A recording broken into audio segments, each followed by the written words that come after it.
بسم اللہ الرحمن الرحیم۔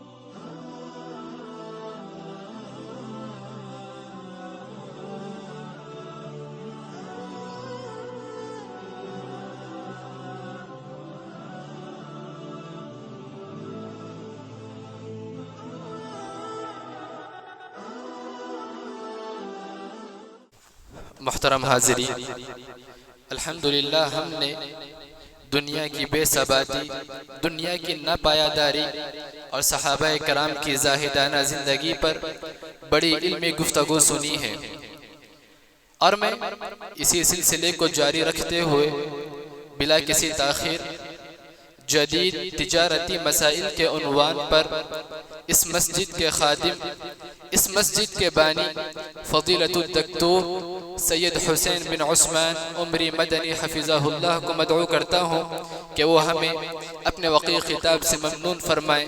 فلیتفضل مشکورا۔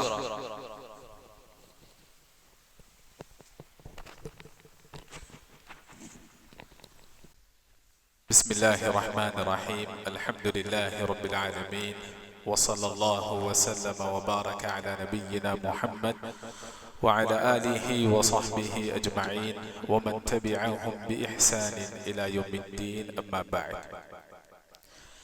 شہنشین پر رونق افروز، قابل احترام صدر اجلاس، مہمانان خصوصی، معزز سامعین اور پردہ نشین خواتین، ہمارے پروگرام کا اصل مقصد ہمارے معاشرے میں پائی جانے والی منہجی غلطیوں کی اصلاح کرنا ہے، اور اس کے لیے الحمدللہ ہمارے درمیان ہر دل عزیز شخصیت فضیلۃ الدکتور عبید الرحمن سلفی مدنی حفظہ اللہ تشریف فرما ہے۔ اس پروگرام کا اصل مقصد یہی تھا کہ کتاب کا مطالعہ کیا جائے اور شیخ محترم کے محاضرے سے استفادہ کیا جائے۔ چونکہ عصر کے فوراً بعد ہمارا پروگرام شروع نہیں ہو سکا، کچھ تاخیر ہو گئی، اس اعتبار سے میں اپنی گفتگو کو سمیٹ لوں گا، اشاروں کی زبان میں آپ سے گفتگو کرنے کی کوشش کروں گا، اور ہمارے درمیان جو بزرگ شخصیت تشریف فرما ہے انشاءاللہ ہم تمام ان سے استفادہ کریں گے۔ معزز حاضرین، میرا جو موضوع ہے وہ حقیقت میں بہت طویل موضوع ہے، اور کچھ ساتھیوں کی گزارش پر یہ موضوع رکھا گیا۔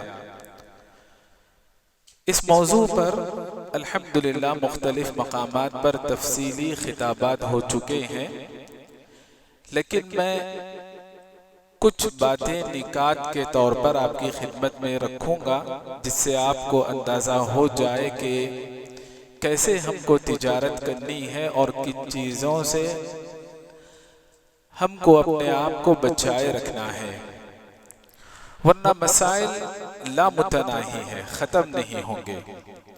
قدیم زمانے میں جو مسائل تھے موجودہ دور میں بھی وہی مسائل ہیں، بس فرق یہ ہے کہ قدیم زمانے میں علماء کرام عربی میں ان اصطلاحات کو پڑھتے تھے، موجودہ دور میں اصطلاحات کو ہم ٹرمنالوجی کہنے لگے ہیں اور تجارت کو بزنس یا ٹریڈ کہنے لگے ہیں۔ کچھ چیزوں کا فرق ہے اور حقیقت ہم کو سمجھنے کی ضرورت ہے۔ انسان کے لیے مال ضروری ہے، لیکن مال سب کچھ نہیں۔ مومن اپنے پاس موجود مال کو اللہ کا مال تصور کرتا ہے، جیسا کہ اللہ نے فرمایا من مال اللہ، اللہ کے مال سے تم دو۔ یہود کے یہاں مال سب کچھ ہے، مال و دولت ہو تو عزت ہوگی، مقام و مرتبہ ہوگا، مال و دولت نہیں تو کچھ نہیں۔ وَلَمْ يُؤْتَ سَاعَةً مِّنَ الْمَالِ۔ مومنانہ سوچ اور یہودیانہ سوچ، ان دونوں کے درمیان یہ بنیادی فرق پایا جاتا ہے۔ انسان کو مال کبھی وراثت سے ملتا ہے، انہیریٹنس سے، اور کبھی ہبہ سے، جسے ہم گفٹ کہتے ہیں، اور کبھی وصیت سے جسے ہم ول کہتے ہیں۔ یہ انسان کو محنت کے بغیر ملنے والے ذرائع ہیں مال کے، لیکن انسان جب محنت کرتا ہے تو کبھی اس کو تجارت سے مال ملتا ہے، کبھی زراعت سے مال ملتا ہے۔ تجارت بڑے پیمانے پر ہو تو اس کو بزنس کہتے ہیں، تجارت اگر چھوٹے پیمانے پر ہو تو اسے ٹریڈ کہتے ہیں۔ زراعت یعنی ایگریکلچر، صنعت و حرفت یعنی پروڈکشن ہو، یا پھر ووکیشنل کورسز ہو، یا پھر انسان کبھی اجرت کرتا ہے، ملازمت کرتا ہے، جاب کرتا ہے، ڈیوٹی انجام دیتا ہے، ان تمام ذرائع سے محنت کرتا ہے اور مال کماتا ہے۔ ان تمام میں سب سے افضل ذریعہ تجارت کا ہے۔ شرعی نقطہ نظر سے سب سے افضل ذریعہ تجارت کا ہے۔ اگر ہم ملازمت بھی کریں تو ہماری نیت یہ ہونی چاہیے کہ ملازمت کے ذریعے ہم سرمایہ کیپٹل جمع کریں گے اور اس سرمایہ کے ذریعے انشاءاللہ ہم تجارت کریں گے۔ کیوں یہ افضل ذریعہ ہے؟ اس کی بہت ساری وجوہات ہیں، لیکن ایک مومن تاجر کی تاجرانہ نظر صرف دنیا کی حد تک محدود نہیں ہوتی ہے، بلکہ مومن تاجر کی نظر اخروی تجارت پر رہتی ہے، اس تجارت پر رہتی ہے جس کے حوالے سے اللہ نے فرمایا هل ادلکم علی تجارت تنجیکم من عذاب علیم، جو دردناک عذاب سے بچانے والی تجارت ہے۔ اس تجارت پر نظر رہتی ہے مومن کی تاجرانہ نظر، جس میں کوئی خسارہ اور گھاٹا نہیں۔ یرجون تجارتا لن تبور، اس سودے پر، اس معاملہ داری پر، اس تجارت پر بھی رہتی ہے جس کا فائدہ اللہ تبارک و تعالی جنت سے کم نہیں دے گا۔ ان اللہ اشترى من المؤمنین انفسهم واموالهم بان لهم الجنہ۔ مومنانہ ذہن ہو، تاجرانہ ذہن ہو تو دنیا اگر لٹ بھی جائے تو صہیب رضی اللہ عنہ کے بارے میں جیسے کہا گیا ربح صہیب ربح صہیب، یہ دنیاوی تجارت کے ساتھ مومنانہ یا اخروی تجارت جس کا اللہ نے قرآن میں ذکر کیا، جس کا شریعت میں ہم کو تذکرہ ملتا ہے، مومن ان امور پر بھی، مومن تاجر ان امور پر بھی نظر رکھتا ہے۔ موجودہ دور میں یہ موضوع بہت اہم ہے، ہر کسی کو تجارت کرنے کی کوشش کرنی چاہیے، لیکن تجارت کے آداب، احکام اور اس کی شرعی حیثیتیں اور شرعی مسائل جاننا بہت ضروری ہے، کیونکہ آج ہمارے مال کے ساتھ بہت کھلواڑ ہوتا ہے۔ وَلَا تُؤْتُوا السُّفَهَاءَ أَمْوَالَكُمُ الَّتِي جَعَلَ اللَّهُ لَكُمْ قِيَامًا۔ ہم سمجھتے ہیں کہ سفہاء سے مراد صرف چھوٹے بچے ہیں، بلکہ اس میں عموم ہے، جو بھی ہمارے مال کا صحیح تصرف کرنا نہیں جانتا وہ بے وقوف ہے، نادان ہے، اس میدان کا وہ نادان ہے۔ وَلَا تُؤْتُوا السُّفَهَاء، ایسوں کو ہمارا اپنا مال نہیں دینا چاہیے، کیونکہ یہ امانت ہے۔ دنیا کی بہتری کے لیے بھی ہم اللہ سے دعائیں کرتے ہیں، آخرت کی بہتری سے پہلے دنیا کی بہتری کی ہم دعائیں کرتے ہیں، کیونکہ اگر مال حلال ذریعے سے آئے اور نیک آدمی کے پاس ہو تو وہ بہت بہترین ہے۔ نعم المال الصالح للرجل الصالح۔ اللہ تبارک و تعالیٰ نے انبیاء کو بھی حکم دیا، اہل ایمان کو بھی حکم دیا کہ پاکیزہ لقمہ کھائے، پاکیزہ مال کمائے، ورنہ دعائیں قبول نہیں ہوں گی، عبادتیں قبول نہیں ہوں گی۔ اگر ہم حلال و حرام کی تمیز کرنے لگے اپنی تجارت میں، اپنی معاملہ داری میں، تو دنیا کے سب سے زیادہ عبادت گزار بندے بن جائیں گے۔ اتق المحارم تکن اعبد الناس، اور اللہ تبارک و تعالی دنیا میں بھی بہتر بدل دے گا اور آخرت میں بھی بہتر بدل دے گا۔ شرعی اصول و ضوابط کے ساتھ جب کوئی مومن تجارت کرتا ہے تو تجارت خود عبادت بن جاتی ہے، لیکن اللہ تعالیٰ نے قرآن مجید میں تجارت کو مختلف عبادتوں کے ساتھ ذکر کیا۔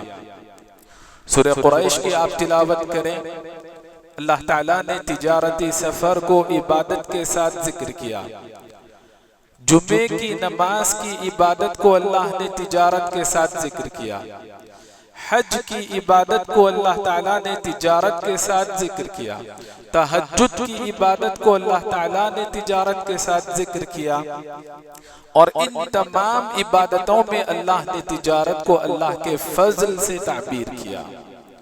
جب یہ اللہ کا فضل ہے تو اس کو حاصل کرنے میں سرعت اور سبقت، تیزی بھی اختیار کرنی چاہیے، اور ایک دوسرے پر پہل اختیار کرنے کی، ایک دوسرے سے آگے بڑھنے کی کوشش کرنی چاہیے۔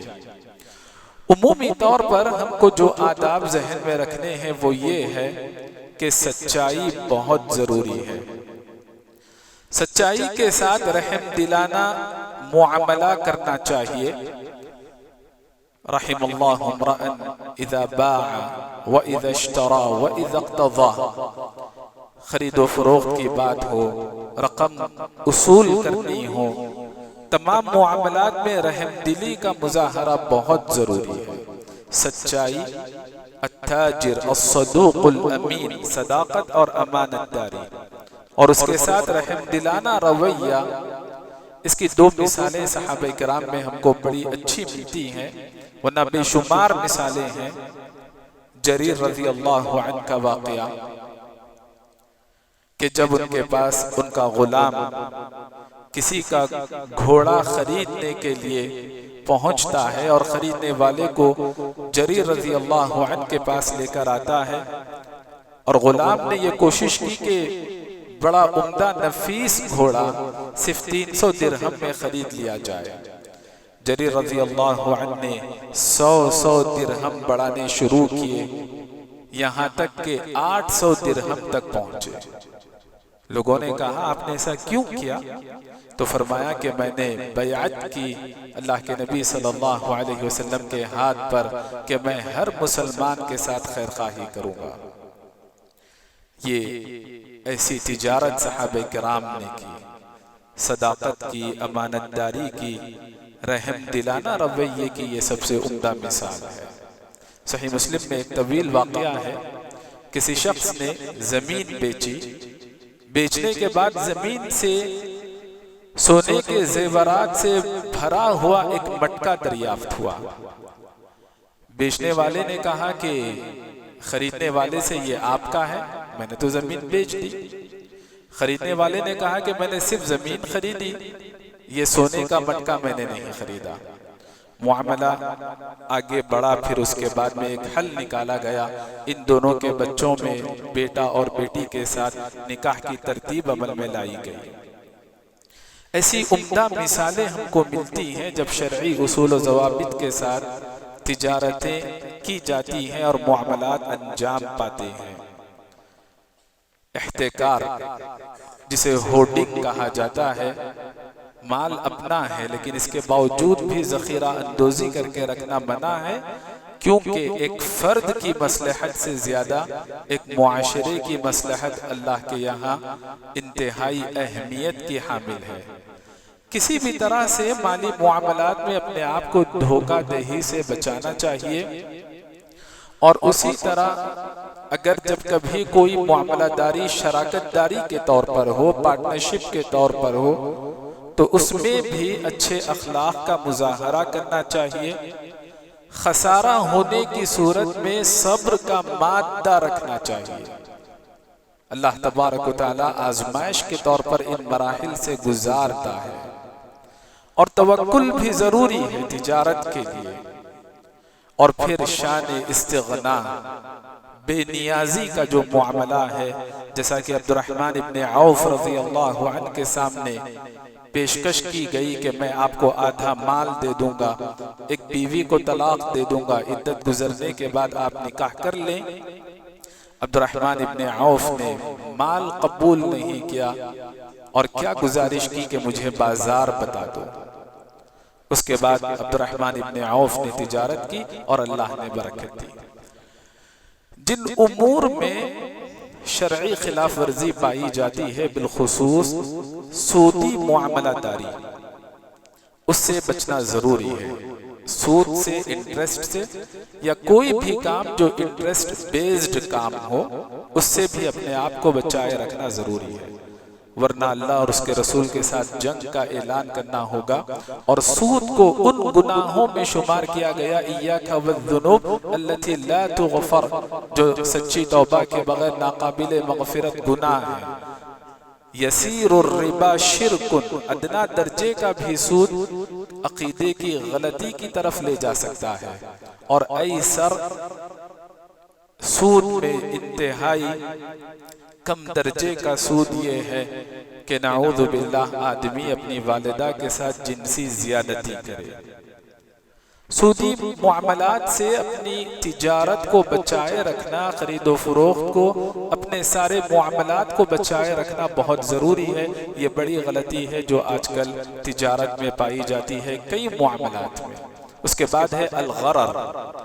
غرر کہتے ہیں لا علمی کی وجہ سے، معاملے میں شفافیت نہ رہنے کی وجہ سے جو دھوکہ ہوتا ہے یا دھوکے کا شبہ ہوتا ہے، انسرٹینٹی جسے کہا جاتا ہے، جس معاملے میں بھی یہ چیز آ جاتی ہے، یہ کیفیت آ جاتی ہے، اسلام اس سے منع کرتا ہے۔ اور جس چیز کے آپ مالک نہیں اور جس چیز کو فراہم کرنے کی آپ کے اندر طاقت نہیں، ایسی چیز بھی آپ بیچ نہیں سکتے۔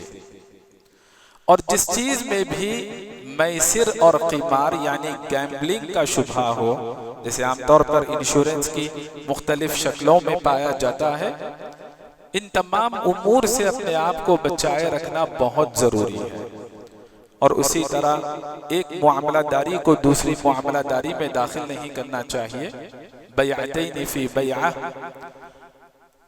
اگر کسی نے آپ کو قرض دیا اور اس نے شرط رکھی کہ فلان چیز آپ کو خریدنی ہے، اللہ کے نبی صلی اللہ علیہ وسلم نے منع فرمایا۔